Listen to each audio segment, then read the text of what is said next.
here's a fun fact you may not know.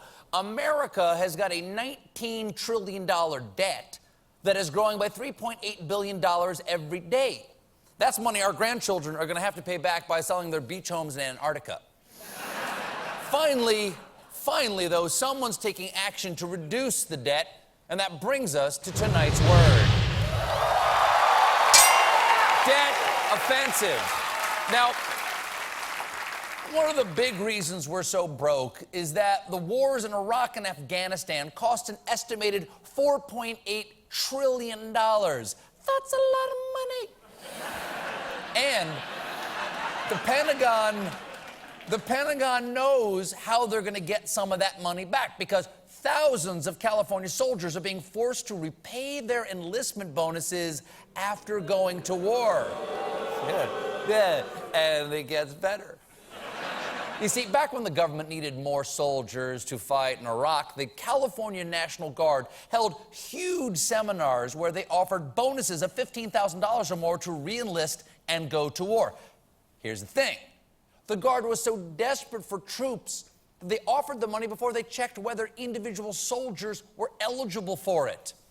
And now, turns out, as the funny part, Pentagon wants the money back after a federal investigation found that thousands of bonuses were given to California Guard soldiers who did not qualify for them or were approved despite paperwork errors. Now, for the record, these people did go to war. But you know what they say? Paperwork is hell. In total, the Pentagon wants back about $100 million in bonuses. Now, that may sound like a lot of money. But in the early days of the Iraq War, the Pentagon had unlimited budgets to go along with their unlimited reasons why we were there.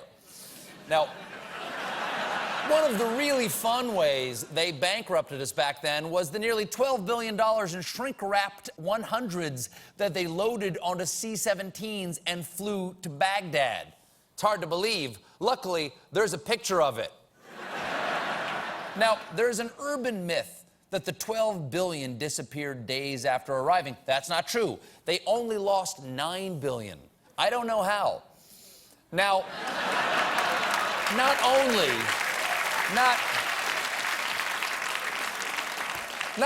is the Pentagon asking the troops for their re-enlistment bonuses back, they've also tacked on a 1% processing fee.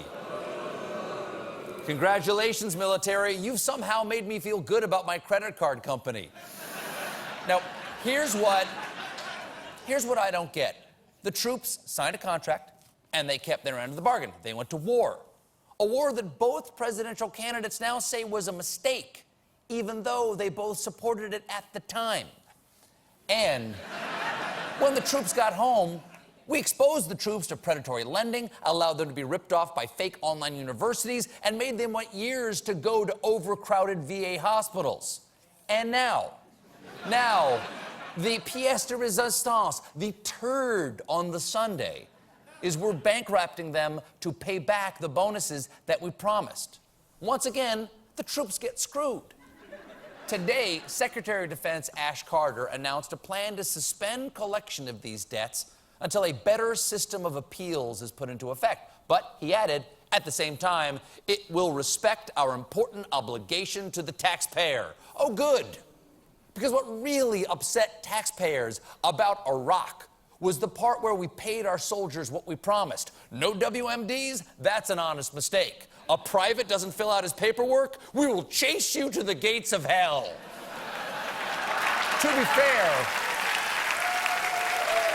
fair, Secretary Carter can't actually fix this. Only Congress can change the law.